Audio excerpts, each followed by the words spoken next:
তারা মাঝি বুঝাইতে চাইল এই কথা, দার্শনিক সাহেব, মৃত্যুর জন্য সময় হলো আসল কথা। সময় যখন এসে যাবে, সে যে জায়গায় হোক, মৃত্যু তাকে ছাড়বে না। মৃত্যু যখন আসবে, জায়গায় পৌঁছতে হবে। আর সময় যখন আসবে, এক মুহূর্ত আগে পিছু করা হবে না। মউত আসার সাথে সাথে আজরাইল তার সামনে এসে যাবে, এক মুহূর্ত বাঁচতে পারবে না।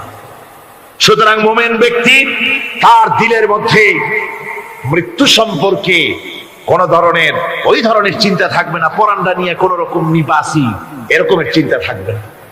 জীবন আল্লাহ দিয়েছেন, আল্লাহ নিবেন, সময় আসলে এক মুহূর্ত দেরি করা হবে না। সুতরাং সেই জীবনটা যিনি দিয়েছেন, তার রাস্তায় যাওয়ার জন্যই সে তৈরি থাকবে। এটা হলো মুমিনের কোয়ালিটি। আমার বন্ধুগণ, এরপরে মুমিনদের ভিতরে আরেকটা জিনিস হবে, সেটা হচ্ছে মুমিন কখনো হতাশ হবে না, নিরাশায় তার মন ভেঙে যাবে না। হতাশা মুমিনের কলিজাকে কখনো ছোট করে দিবে না, আন্দোলন থেকে তাকে বিরত রাখবে না। অন্ধকার দেখবে, চতুর্দিকে অন্ধকার মেঘাচ্ছন্ন, চতুর্দিক থেকে মেঘ জমে আসতেছে, মনে হবে যেন আর ফজর হবে না। কিন্তু একটু পরে দেখা যাবে এই মেঘের ঘনঘটা দূর হয়ে গিয়ে সকালবেলা আকাশে আবারও সূর্য উদিত হয়েছে, ঠিক না? সুতরাং মুমিনের হতাশ হওয়ার কোনো কারণ নাই। হতাশ হয় কারণ কোরআনে কারীমের মধ্যে বলা হয়েছে, ওয়ামান ইয়াকনাতু মির রাহমাতি রাব্বিহি ইল্লা যাল্লুন। কেবলমাত্র পথভ্রষ্ট লোকেরাই, কেবলমাত্র গোমরাহ লোকেরাই তারাই নিরাশ হয়, হতাশ হয়। ঈমানদার লোক কখনো হতাশ হয় না। তার ঈমানে, তার আশায় বুক বেঁধে সাহসের সঞ্চার করে দেয়। কারণ সে তো জানে, আল্লাযী খালাকানি ফাহুয়া ইয়াহদিন, আল্লাহ আমাকে সৃষ্টি করেছেন, আমার হেদায়েত তিনি দিয়েছেন, পথ তিনি দেখিয়েছেন। আল্লাযী হুয়া ইউতঈমুনি ওয়া ইয়াসকিন, আমি যখন ক্ষুধার্ত হই ওই আল্লাহই আমাকে খাওয়ান, আমি যখন তৃষ্ণার্ত হই তখন আল্লাহই আমাকে পান করান। ওয়া ইযা মারিদতু ফাহুয়া ইয়াশফি, আর যখন আমি অসুস্থ হই ওই আল্লাহ আমাকে রোগ মুক্ত করেন। সুবহানাল্লাহ। দেখেন হযরত আইয়ুব আলাইহিস সালাম, সব কোরআনের মধ্যে আছে, আল্লাহ পাক সব বলে দিয়েছে। আমাদের মধ্যে অনেকের রোগ হলে কয় যে এত নামাজ রোজা করি আর রোগে আমারই পাইলো, বলে না এরকম? নামাজ রোজা করি, দান সদকা করি, হজ করি, আর আমারই রোগটাই পাইলো, এই রোগ সারি না। আশ্চর্য কথা, রোগ দিয়ে আল্লাহ মানুষের ঈমান পরীক্ষা করেন। ধৈর্য ধরতে হবে। হযরত আইয়ুব আলাইহিস সালামের রোগ হলো 18টি বছর পর্যন্ত রোগে ভুগলেন। 18 বছর শরীর পচে যেতে লাগলো, বিবি বাল বাচ্চা সব তার কাছ থেকে ছড়ে গেল, গ্রামের লোকেরা তাকে তাড়ায় দিল, জঙ্গলের ভিতরে তিনি কাটাতে লাগলেন। এরপরে তিনি কষ্টে অস্থির হয়ে গেলেন, কোন শিকায়েত আল্লাহর দরবারে তোলেন নাই।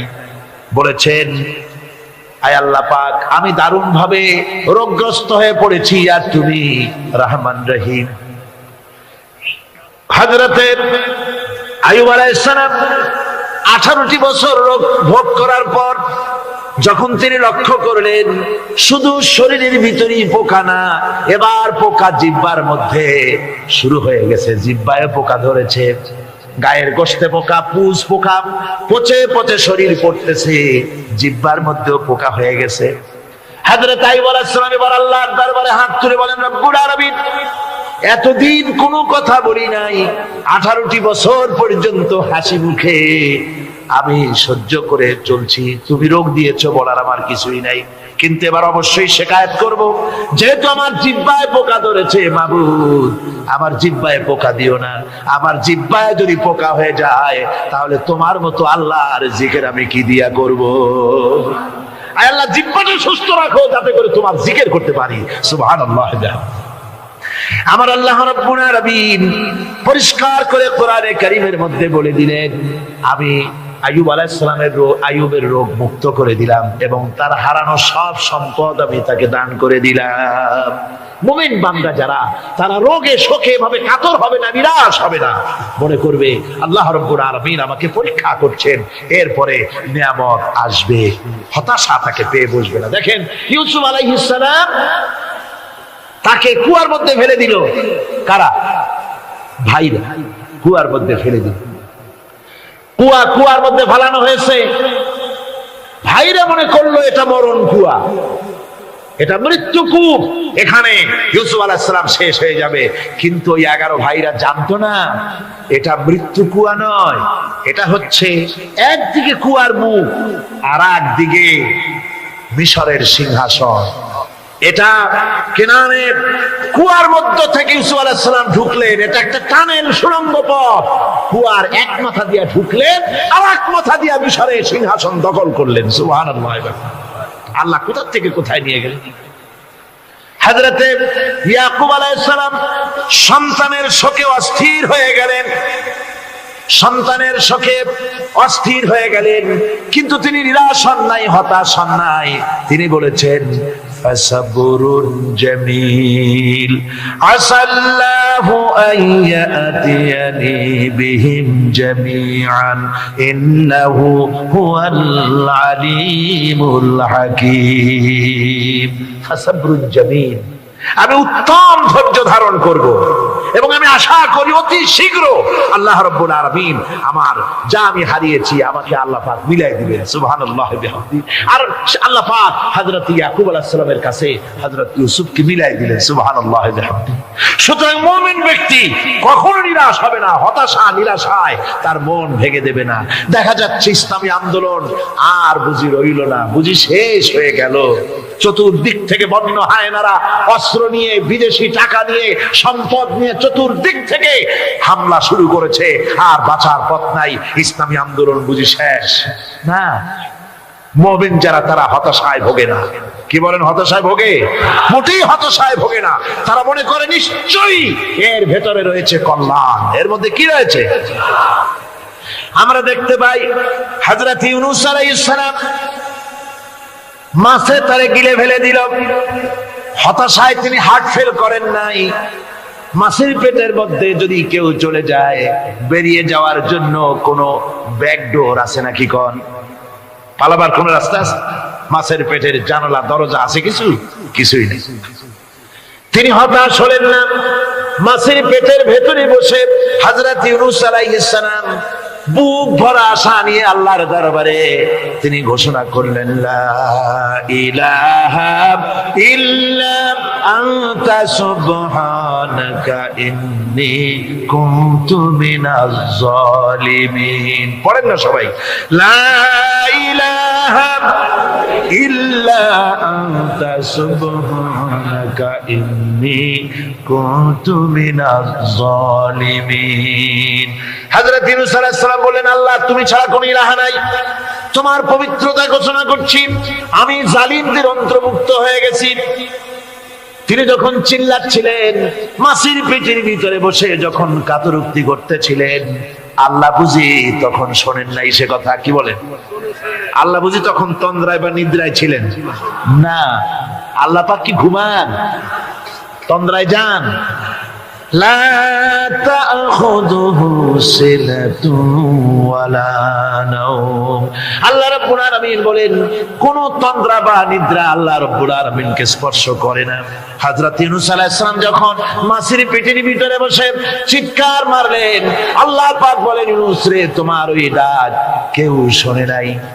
দুনিয়ার কোন রাজা বাদশাহ শোনে নাই, দুনিয়ার কোন বন্ধু বান্ধব তোমার শোনে নাই, কিন্তু আমি তোমার আরশের মালিক, আমি রব্বুল আলামিন শুনেছি। শুধু শুনি নাই, সঙ্গে সঙ্গে জবাব দিয়ে দিয়েছি। ফাস্তাজাবনা লাহু ওয়া নাজ্জাইনাহু মিনাল গাম্মি। পড়েন, ফাস্তাজাবনা লাহু ওয়া নাজ্জাইনাহু মিনাল গাম্মি ওয়া কাযালিকা নুনজিল মুমিনিন। আল্লাহ পাক বলেন, আমি জবাব দিলাম। মাছের পেটের ভিতরে বেদনা শুরু হয়ে গেল। মাছ আর তলদেশে শুয়ে থাকতে পারলো না, সাঁতরাতে পারলো না, মাছ ভেসে উঠল উপরে। পেটের যন্ত্রণায় মাছ কিনারায় চলে এসে বমি করে দিতে পারলে যেন বাঁচি, এই অবস্থা মাছের হলো। কিনারায় চলে এলো, বমি করে ইউনূস আলাইহিস সালামকে ফেলে দিল। মাছও বাঁচলো, ইউনূস আলাইহিস সালামও বাঁচলো। আল্লাহ রাব্বুল আলামিন বলেন, মুমিনেরা শোনো, শুধু ইউনূসকে নয়, ওয়া কাযালিকা নুজিল মুমিনিন, এইভাবে করে মুমিন বান্দারা যদি আমাকে ডাকে, আমার কাছে যদি হাত ফাইলায়, আমি আল্লাহ রাব্বুল আলামিন মুমিনদের এভাবে বিপদ মুক্ত করে দেই। আল্লাহ পাক বিপদ মুক্ত করে দেন। ওয়া মান ইয়াত্তাকিল্লাহ ইয়াজআল লাহু মাখরাজা, আল্লাহকে যে ভয় করে আল্লাহ তার জন্য রাস্তা খুলে দেন। জোরে কোন সুবহানাল্লাহ।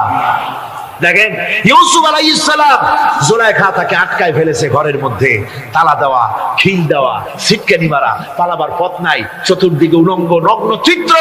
আর এই সুন্দরী যুবতী নারী জুলাইখা তার প্রেম নিবেদন করেছে হযরত ইউসুফের কাছে। যৌবনে ভরা, টকবগে যৌবনের যুবক হযরত ইউসুফ আলাইহিস সালাম, সৌন্দর্যের পিরামিড, বাঁচার কোনো পথ নাই জুলাইখার কুপ্রবৃত্তি চরিতার্থ করে দেওয়া ছাড়া।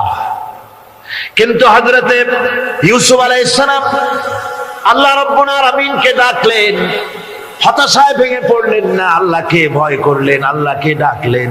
আল্লাহকে ডেকে, আল্লাহকে ভয় করে তালাবদ্ধ দরজার দিকে যখন দৌড় মারলেন, রব্বুল আলামিন আপন কুদরতে দরজার তালাগুলি খুলে দিলেন। এভাবে করে মুমিনেরা কখনো হতাশ হয় না। ফাইন্না মাআল উসরি ইউসরা, ইন্না মাআল উসরি ইউসরা।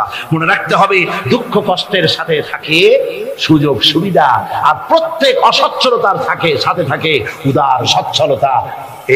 এর কোনো বিপরীত কখনই হয় না। আল্লাহ রাব্বুল আলামিন এইভাবে করে মুমিনদেরকে বলেছেন যেন তারা হতাশায় ভেঙে না পড়ে। আমার বন্ধুগণ, মানুষ হতাশায় যেন না ভাঙে। গুনাহ করেছে, গুনাহ করার কারণে কোন মুমিন যেন হতাশায় ভেঙে না পড়ে, সেই জন্য আল্লাহ তাকে বলেছেন, লা তাকনাতু মির রাহমাতিল্লাহ, বান্দারে আমার রহমত থেকে মায়ুস হইস না, নিরাশ হোস না, আমি রহমান, আমি রহিম। জোরে কোন সুবহানাল্লাহ। আমার বন্ধু, আপনারা কোন পৃথিবীতে কে আছে এমন, কোন সত্তা আছে এমন যে অপরাধীকে দেখে বলে আয় তোরে মাফ করে দেব? আছে কেউ এমন? বাপও বলে না। বাপও ছেলে যদি অপরাধ করে দেখে বলে না আয় মাফ করে দিই। অবশ্য মন চায় ছেলে মাফ চাক, তাহলে মাফ করে দিব। মাফ না চাও পর্যন্ত বাপেও ডাকে না, মাও ডাকে না যে অপরাধ করেছিস আয় মাফ করে দিই। জোরে বলেন, কেউ বলে? আকাশ ও জমিনে একমাত্র মেহেরবান সত্তা আমার রব্বুল আলামিন। মানুষ যখন গুনাহ করে রব্বুল আলামিন বলে, বান্দারে গুনাহ করেছিস আমার সামনে আয়, গুনাহ মাফ চা, চোখের পানি ফেলা। যত বড় গুনাহ তোর হোক না কেন, আমি রব্বুল আলামিন তোর গুনাহ খাতাকে মাফ করে দেব। কিভাবে মাফ করব? মানুষ যদি কোনো অন্যায় করে, অপরাধ করে, চুরি করে, ডাকাতি করে, পুলিশ তাকে অ্যারেস্ট করে, থানায় তার নাম লেখা হয়ে যায়, কয়েক বছর জেল খাটার পরে মুক্ত হলো, কিন্তু থানার ব্ল্যাক লিস্টে, দাগি খাতায় যে নাম থাকলো ওই নাম কাটা যায় না।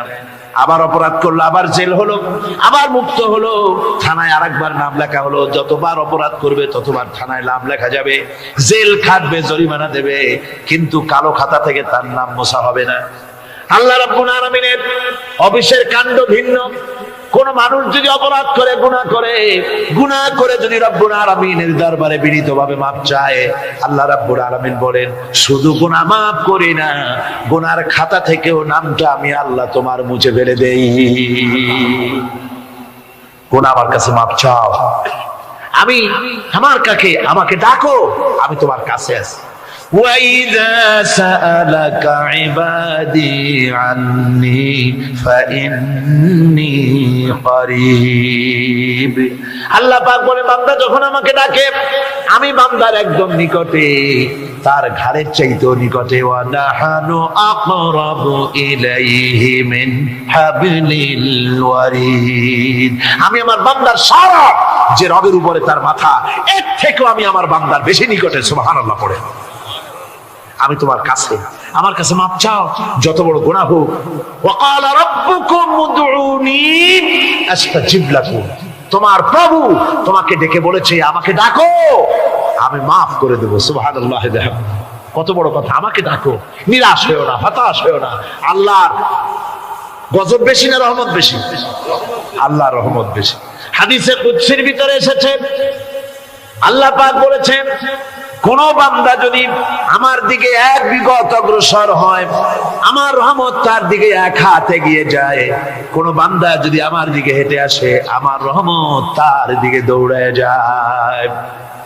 বান্দা যখন আল্লাহর দরবারে দুহাত উঁচু করে চোখের পানি ফেলে দেয়, মুসলিম শরীফের হাদিসের ভিতরে এসেছে, গভীর রাত্রে, রাতের তৃতীয় অংশে আল্লাহ রাব্বুল আলামিন প্রথম আকাশে আসেন আর দেখে বলেন, পৃথিবীতে আছো নাকি কেউ গুনাহ করে জীবন বরবাদ করে দিয়েছো, আমার কাছে মাপ চাও। ঋণগ্রস্ত আছো, অসুস্থ আছো, অপমানিত আছো, কে আছো মাজলুম, আমাকে ডাকো, আমার কাছে বলো, আমি ডাকে সাড়া দেব, জীবনের আশা পূরণ করে দেব। ওই সময় যেই সমস্ত লোকেরা কাঁদে তাহাজ্জুদের নামাজ পড়ে, আল্লাহ জিজ্ঞেস করেন ফেরেশতারা, অমুক অমুক দেশে অমুক অমুক বান্দারা কাঁদে কেন? ফেরেশতারা বলে, রব্বুল আলামিন তুমি তো ভালো করে জানো। আল্লাহ বলেন, জানি, তবু তোমাদের মুখে শুনতে চাই। তারা বলে, রব্বুল আলামিন তোমার এই বান্দা গুনাহ করেছে, গুনাহর জন্য মাপ চায়, জাহান্নাম থেকে বাঁচতে চায়।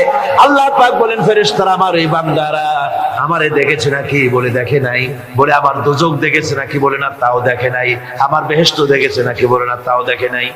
আল্লাহ পাক বলেন, ফেরেশতারা সাক্ষী থাকো, ওরা আমাকে দেখে নাই, আমার বেহেশত দোজখ কিছুই দেখে নাই, শুধুমাত্র আমার নবীর কথা, আমার কোরআনের কথা বিশ্বাস করে আরামের ঘুমকে হারাম করে যেভাবে তারা কাঁদতেছে, সাক্ষী থেকে যাও ফেরেশতারা, আমার রহমতের দরিয়ায় জোশ মেরেছে, আমার ওই ক্রন্দনরত বান্দাগুলিকে আমি আল্লাহ মাফ করে দিলাম। সুতরাং মুমিন বান্দা যারা, আল্লাহর মুমিন বান্দা যারা, এই ঈমানের কোয়ালিটি, এটাও হতাশায় নিরাশায় ভেঙে পড়বে না। গুনাহ তো মানুষই করে, গুনাহ হয়ে গেছে, মাপ চাও। তোমার গুনাহ কদ্দুর? তোমার গুনাহ যদি হয় পাহাড় সমান, আল্লাহর রহমত আকাশ সমান। জাহান্নামের কঠিন শাস্তি থেকে বাঁচতে হলে আল্লাহর প্রতি ঈমান আনতে হবে। আর ঈমান আনলে যে কোয়ালিটি গুলি হওয়া উচিত, সেগুলি আমি আপনাদের সামনে আলোচনা করছি। এরপর আরেকটি কোয়ালিটি হবে মুমিনের, তা হলো কঠোর কঠিন বিপদে অবিচল থাকবে, বিপদে ভেঙে পড়বে না। বিপদ আপদ, শত্রুতা, ক্ষয় ক্ষতি যা কিছু হয় সবই আল্লাহর পক্ষ থেকে, এটা মেনে নিতে হবে এবং ধৈর্য ধারণ করতে হবে। বিপদ মুসিবত শুধু উম্মতের জন্য নয়, দুনিয়ার সমস্ত নবীদের বিপদ এসেছে, হয় নাই? নবীদের বিপদ আসে নাই? কোরআনে কারীম থেকে শুনুন, আল্লাহ রাব্বুল আলামিন বলেন, ওয়া কাযালিকা জাআলনা লিকুল্লি নাবিয়্যিন আদুওয়াম মিনাল মুজরিমিন। আল্লাহ পাক বলেন, এমনি করে আমি সকল নবীদের শত্রু বানিয়ে দিয়েছি, সব পাপিষ্ঠ আর অপরাধ প্রবণ লোকদেরকে। প্রত্যেক যুগে নবীদের শত্রু ছিল, প্রত্যেক যুগে নবীদের কি ছিল? শত্রু ছিল। সে শত্রু কারা ছিল? আল্লাহ পাক বলছেন, নবীদের শত্রু ছিল পাপিষ্ঠ আর অপরাধ প্রবণ লোক, এরাই ছিল নবীদের দুশমন। রাসূলগণের অবস্থা যদি এই হয়, তাহলে তার উম্মত, ওই দিনের ধারক বাহক যারা, তাদের বুঝি বিপদ আপদ হবে না নাকি? হবে কিনা? তো ইসলামের বিরোধিতা যারা করে, কোরআনের পরিভাষায় বলা হয়েছে ইসলামের দুশমন, নবীদের দুশমন। দুনিয়ার সব পাপিষ্ঠ আর অপরাধ প্রবণ লোকেরাই ইসলামের দুশমন হয়, নবীদের দুশমন হয়। আজও দেখেন, আজও তাকিয়ে দেখেন, ইসলামী আন্দোলনের বিরোধিতা যারা করে তারা পাপিষ্ঠ চরিত্রের কিনা, তাকায় দেখেন, খুঁজে দেখেন, সর্বত্র খুঁজে দেখুন, খুঁজে দেখুন। যারা ইসলামী আন্দোলনের বিরোধিতা করে, যারা ইসলামকে মিটিয়ে দেওয়ার চেষ্টা করতেছে, যারা ইসলামকে মৌলবাদ বলে, ইসলামকে সাম্প্রদায়িক বলে, কোরআনে কারীমের কথা কত স্পষ্ট যে নবীদের দুশমন হয়, ইসলামের দুশমন হয় মুজরিম লোকেরা, অপরাধ প্রবণ আর পাপিষ্ঠ লোকেরা। আজও আমরা দেখতে পাই এই শ্রেণীর লোকেরা পাপিষ্ঠ এবং সবচেয়ে সমাজের নিকৃষ্ট ধরনের চরিত্রহীন লোক। নামাজ নাই। আপনি খুঁজে দেখেন ইসলামী আন্দোলনের বিরোধিতা যারা করছে, যারা নেতৃত্ব দিচ্ছে, নামাজ নাই, রোজা নাই, চরিত্র নাই, হজ নাই, যাকাত নাই, মদ, জুয়া, জেনা, ব্যভিচার ইত্যাদিতে লিপ্ত। চেহারা দেখলে ছেলেপেলেরা 2 গ্লাস পানি খায় ভরসট। কথা ঠিক কিনা কর? এই হলো অবস্থা। মারে কেন? মুমিনদেরকে, পয়গম্বরদেরকে, সাহাবীদেরকে এবং ঈমানদারদেরকে মারে কেন? তার কারণ হচ্ছে আল্লাহ রাব্বুল আলামিন বলেছেন, ওয়া মা নাকামু মিনহুম ইল্লা আইয়ুমিনু বিল্লাহিল আজিজিল হামিদ। কাফিররা ঈমানদার লোকদেরকে অন্য কোন অপরাধী নির্যাতন চালায় না, নির্যাতন চালায় শুধু এই কারণে যেহেতু মুমিন লোকেরা পরাক্রমশালী, আল্লাহ রাব্বুল আলামিনের দ্বীনকে কায়েম করতে চায়, তার উপরে ঈমান এনেছে, এই কারণেই তারা মারে। ঠিক কিনা কর? যুগে যুগে নবীদের উপরে, সাহাবীদের উপরে যে অত্যাচার হয়েছে, সেই অত্যাচার এই কারণেই হয়েছে, অন্য কোনো কারণে নয়। এই কঠিন বিপদে অবিচলতা এবং ধৈর্যের দৃষ্টান্ত নবীগণ পেশ করেছেন পৃথিবীর বুকে। আমরা দেখেছি ইব্রাহিম আলাইহিস সালামকে আগুনে ফালানো হয়েছে, আছে না কোরআন শরীফে? আমি কিন্তু গল্প করতেছি না, সব কোরআনের কথা। কিসের কথা? ইব্রাহিম আলাইহিস সালামকে আগুনে ফালানো হচ্ছে। অপরাধ কি? অপরাধ হচ্ছে হযরত ইব্রাহিম আলাইহিস সালাম দাওয়াত দিয়েছেন, লা ইলাহা ইল্লাল্লাহ। জোরে পড়েন, লা ইলাহা ইল্লাল্লাহ, লা ইলাহা লা ইলাহা ইল্লাল্লাহ মুহাম্মাদুর রাসূলুল্লাহ। হযরত ইব্রাহিম আলাইহিস সালাম দ্বীনের দাওয়াত দিয়েছেন, এক আল্লাহর দাওয়াত দিয়েছেন, ঈমানের দাওয়াত দিয়েছেন। আর কোন অপরাধ ছিল না। নমরুদ সহ্য করতে পারলো না। কোরআনে কারীমের মধ্যে সব কথাগুলি আল্লাহ পাক এই জন্য বিধৃত করেছেন, এই জন্য কোরআনে কারীমের মধ্যে সব কথা উঠায় দিয়েছেন, যাতে করে মুমিনেরা বিপদ আসলে পরে যেন ঘাবড়ে না যায়। ইব্রাহিম আলাইহিস সালামকে আগুনে ফালানো হচ্ছে। ফেরেশতা বলছে, ইব্রাহিম তোমারে আগুনে ফালায় দেওয়া হতেছে, আমার কাছে সাহায্য চাও, আমার কাছে ক্ষমতা আছে, আগুনগুলো উঠাইয়া নমরুদের বংশ জ্বালায় দেব। হযরত ইব্রাহিম ফেরেশতার কাছে সাহায্য চাইছিলেন নাকি? তিনি বললেন, ফেরেশতা তোমার কাছে সাহায্য কেন চাইব? আমি তো এমন কোন অন্ধ আল্লাহর ইবাদত করি না যেই অন্ধ স্রষ্টা তার গোলামের দুঃখ দুর্দশা না দেখেন। আমি তোমার কাছে সাহায্য চাইব না। হযরত ইব্রাহিম আলাইহিস সালাম পাশ করলেন। কি বলেন, পাশ করছেন না? ঈমানের পরীক্ষায় পাশ। আগুনের মধ্যে হযরত ইব্রাহিমকে যখন ফেলানো হচ্ছে, রব্বুল আলামিন